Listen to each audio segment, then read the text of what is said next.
রাধা দিদির শরীরের প্রতি ছেলেদের বড় লোভ। দোলের দিন দিদির গায়ে রং লাগানোর জন্য যেন আকুল হয়ে রইত তারা। রাধা দিদির আদি বাড়ি ছিল সুদূর উড়িষ্যার কুসুমডিহি গাঁয়ে। রাধা দিদির বাবা নাকি হাঁসখালি ধান চাষের কাজ নিয়ে এই গ্রামে এসেছিল। সেই থেকেই এই তাদের ভিটে। রাধা দিদির বাপ মারা যান কালাজ্বরে, মা সম্ভবত স্বামীর শোকে তার পরের বসন্তেই। দিদি তাই এই বসন্তকালকে ভয় পেত বড়। দিদি বলতো বসন্তকালে নাকি হাওয়ায় কেমন দুঃখের অভিশাপ মিশে থাকে, খানিক প্রাণ ভরে শ্বাস নিলে পরেও হৃদয় আকুল হয়ে ওঠে। দিদির মুখে শুনে শুনে আমারও কেমন জানি বসন্তকালে বিকেলবেলা বুকের কাছটা ভারী ভারী লাগতো। ভারী আজগুবি সব কথা বলতো দিদি। তার মস্ত বড় সরকারি অফিসার হওয়ার শখ, একখানি লক্ষ্মী প্যাঁচা পোষার শখ, রাধাচূড়ার সাথে কৃষ্ণচূড়ার বিয়ে দেওয়ার শখ, নিজের পোষা চাঁদ ময়নাকে মা হতে দেখার শখ। এই সমস্ত উদ্ভট সব শখের সাথে আরেকখানা শখও ছিল দিদি। দিদি নানা রকমের বহু রঙা ফুল গেঁথে অপরূপ গলার কুসুম হার বানাতে পারত। স্টেশনের পাশে ফুল বাজারে দিদির বানানো এই ফুলের হারের সুখ্যাতি ছিল খুব। তবে এই বসন্তকাল এলে পরে কেমন যেন মন মরা হয়ে উঠত দিদি। কারোর সাথেই তেমন কথা কইত না আর। দোলের দিনে যখন গা শুদ্ধ লোকে রাধা মাধব তলায় রং খেলার জন্য জুটত, দিদি তখন নিজের বাড়ির খিড়কি জানলা দিয়ে নীরবে চেয়ে রইত। দিদি কারোর থেকে কখনো রং নিত না গায়ে। দিদির বয়সী বাকি ছেলেদের দেখতুম আড়ালে দিদিকে নিয়ে খুব রসিয়ে রসিয়ে গল্প বলতো। মা বাপ মরা গায়ের কুমারী মেয়েকে নিয়ে কাহিনী লেখা যে কতখানি সোজা তা বোঝার বয়স অবশ্যই আমাদের তখনও হয়নি। ভোরবেলা মৌরলা দিঘির পাড়ে ফুল কুড়াতে যেত রাধা দিদি। আপন মনে গান গাইতে গাইতে ফুল কুড়াতো অষ্টাদশী একাকিনী রাধা। কখনো নিজের মনে খিলখিলিয়ে হেসে উঠত। মৌরলা দিঘির গা বরাবর খানপাচিক রুদ্রপলাশ গাছ ছিল সার বেঁধে। বসন্তকালেই সেই গাছগুলিতে যখন থোকা থোকা পলাশ ধরত, দূর থেকে চেয়ে দেখলে মনে হতো কেউ যেন দিগন্তের সূর্যটিকে অস্তমিত হওয়ার আগে সুতোয় বেঁধে ঝুলিয়ে দিয়েছে দিঘির পাড়ে গাছতলায়। সেই পলাশ ফুলের মালা দোলের সময় বিরাট চাহিদা। ভোরের আলো ফোটার আগেই ফুলের ডালি হাতে তাই দিঘির পাড়ে ছুটত রাধা দিদি। বেলা হয়ে গেলে পাছে অন্য কেউ কুড়িয়ে নেয় তার ভাগের রুদ্র পলাশ। তবে দিদি কশ্চিন কালেও গাছ থেকে ফুল পারত না। দিদি বলতো ফুল হলো গিয়ে গাছের মেয়ে। গাছতলায় রঙিন শরতের আকাশের মতন ছড়িয়ে থাকা রুদ্র পলাশ কুড়িয়ে সেই দিয়ে কুসুম হার বানিয়ে ফুল বাজারে বেচতোরা রাধা দিদি। দিঘির ঠিক পশ্চিম পাড়ে ছিল মধু দাদার বাড়ি। চাল চুলোহীন মধু দাদার স্টেশনের মোড়ে ফুল বাজারে ছোট্ট এক ফালি ফুলের দোকান। তবে এই দোল উৎসবের সময়টুকু মধু দাদা গুঁড়ো রঙের আবির বেচত ওই ঠেলাগাড়ি করেই। তাতে করে এই 2 দিনে 2 পয়সা আয় হতো বেশি। ঠেলাগাড়ির এক পাশে কুড়িয়ে আনা রাধাচূড়া, পলাশ আর কৃষ্ণচূড়ার মায়া, অন্য পাশে চাঁদ রূপালী, কস্তুরী, বাদামি, ধান সোনালি আরও নানাবিধ বাহারি আবির। দূর থেকে দেখলে পরে মনে হতো যেন এক টুকরো বসন্তকাল ঠেলাগাড়িতে সাজিয়ে বেচতে বসেছে মধু দাদা। এই মধু দাদাই নাকি প্রথম রাধা দিদির হাতে বোনা কুসুম হার বেচা শুরু করেছিল ফুলবাজারে। সেই থেকেই আজ দিদির সারা বাজারে নাম ছড়িয়ে 2 পয়সা ঘরে জোটে এখন। সেই থেকেই জোটে 2 বেলা পেটের ভাত। মধু দাদার প্রতি রাধা দিদির তাই এক আকাশে ঋণ। দোলের আগের রাত্রিরে গায়ের সকলের মঙ্গল কামনায় আমাদের গায়ে রাধা মাধব তলায় বিরাট ধুম করে ন্যাড়া পোড়া হতো।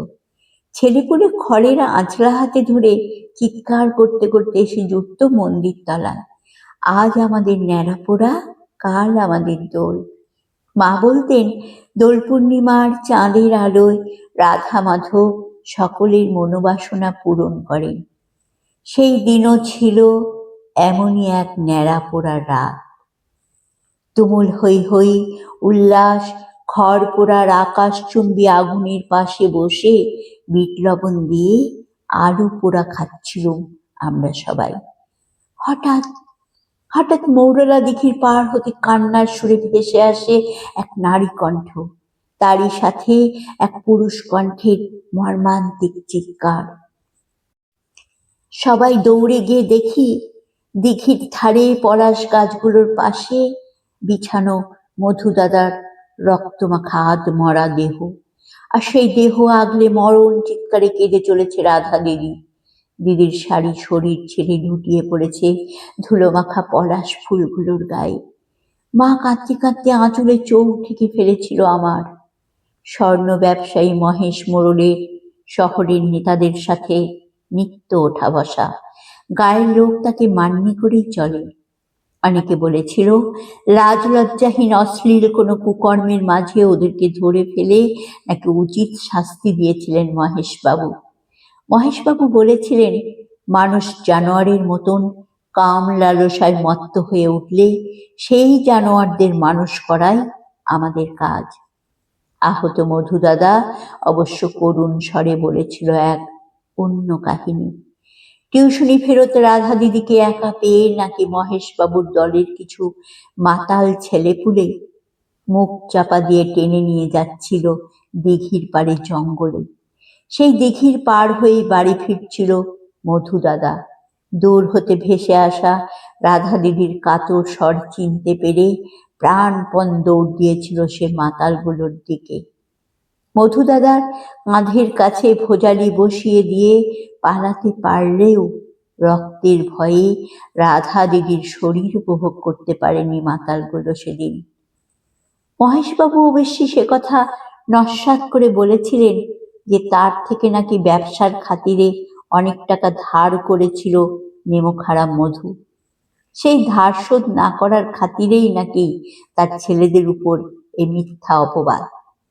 মহেশবাবু বিচক্ষণ মানুষ, তাই ওনার মুখের উপর কেউই বিশেষ কথা বলেনি সেদিন। আর এমন নষ্টা ছেলে মেয়েকে গ্রাম ছাড়া করাই ছিল তাই সবচেয়ে মহৎ সিদ্ধান্ত। 10 বছর আগের সেই শৈশবের হাহাকার স্মৃতি এতকাল ছিল মাঘ কুয়াশার মতন ঝাপসা। আজ হঠাৎ সেই কুয়াশা চিরে ট্রেন এসে থামল কুসুমডিহি। উড়িষ্যার সম্বলপুর থেকে 20 মাইল দূরের গ্রাম এই কুসুমডিহি। আমার রাধা দিদির গায়ের ভিটে। এই গায়ে আমার এক ভাইয়ের বিয়ে আজ। বিয়ে বাড়ি থেকে যারা আমায় নিতে আসার কথা তিনি শেষ মুহূর্তে জানিয়েছেন যদি আমি একখানি রিক্সা করে নিতে পারি নিজ দায়িত্বে। স্টেশনে পা রাখতে আচমকা চোখ গেল ফুলের ছুরি আর আবিরের ডালি হাতে দাঁড়িয়ে থাকা এক ক্ষীণদেহী পুরুষের দিকে।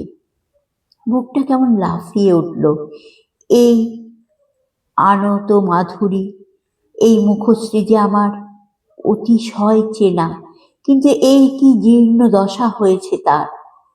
10 বছর আগে সেই সুপুরুষ তরুণ মধু দাদা আজ যেন একখানি জীর্ণ খড়ের কাঠি। আমায় চিনতে পেরে বুকে জড়িয়ে ধরল মধু দাদা।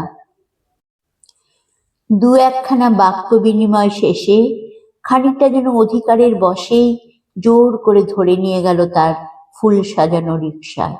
আমি বোকার মতন উঠে বসলাম রিক্সাতে। মধু দাদার ফুল রিক্সা ছুটে চলল কুসুমডিহির ছায়া ঘেরা পথ ধরে। রিক্সা থামলেও আকন্দ ডালের বেড়া দেওয়া একখানি ছোট্ট মাটির 4 দেওয়ালের ঘরের সামনে। সারা উঠোন গোবর জলে নিকানো।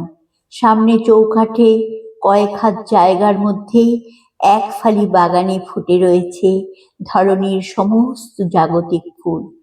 কিছু ফুল গাছ উঠোনের বেড়া ছাড়িয়ে বেড়ে উঠেছে কুটিরের দেওয়ালে, খড়ের চালে, কাঠের খিড়কি জানালায়।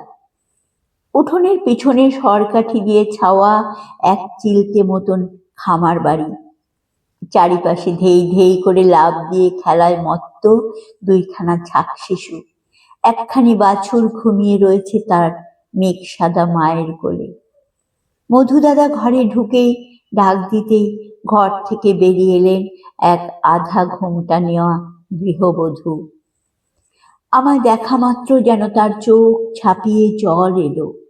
আমার চোখের সামনে আমি যেন দেখছি স্বয়ং রাধা বিনোদিনীকেই। আমার তখন চিবুক ফেটে এসেছে কান্না। রাধা মাধব তলায় তাকে দেখেছিলুম 10 বছর আগে। সেই রাধা দিদি আজ মধু দাদার স্ত্রী। হঠাৎ কি একটা যেন খেয়াল করতেই হৃদয় ধড়াস করে লাফিয়ে ওঠে।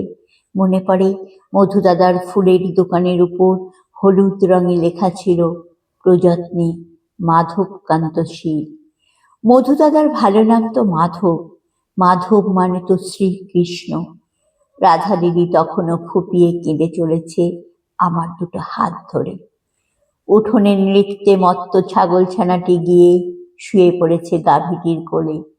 নিজের ভিটেমাটি ছেড়ে এত দূরে এসে এই কি মায়া সংসার বানিয়ে ফেলেছে আমার রাধা দিদি আর মধু দাদা। কুসুমডিহির এই এক টুকরো ঘর যেন সাক্ষাৎ স্বর্গ থেকে খসে পড়া এক ফালি বৃন্দাবন ধাম। এই ঘর ছেড়ে যাওয়া কি আজ আর আমার পক্ষে সম্ভব? উঠোনের পাশে পলাশ গাছের পাতার ফাঁক দিয়ে দিদির মুখ ছুঁয়ে যাচ্ছে বসন্তের শেষ রোদ। দিদি আমার জন্য 2 মুঠো পান্তা ভাত বেড়ে এনেছে। স্বামী স্ত্রী 2 জনে বসে আমায় শুনিয়ে চলেছে গত 1 দশকের সমস্ত সংগ্রাম কাহিনী। সন্ধে নেমে এসেছে কুসুমডিহির কোলে। পাড়ার একদল ছেলে খড়ের আঁটি হাতে করে নদীর ধার বেয়ে হৈ হৈ করে চলেছে। আজকে ওদের ন্যাড়াপোড়া, কালকে ওদের দোল। আমি অবাক চোখে চেয়ে রই আমার সাক্ষাৎ রাধা আর মাধবের পানে। মনে পড়ে 10 বছর আগে দিদিদের সেই গা ছাড়ার দৃশ্য। মা ঠাকুর ঘরে কাঁদতে কাঁদতে বলেছিলেন, তুমি রক্ষা করো হে রাধা মাধব। সমস্ত মায়া সংসারীর রক্ষা কার্য যার নখদর্পণে। কুসুমডিহির এই এক ফালি সংসারকেও আজ সেই রাধা মাধবী রক্ষা করলেন তবে।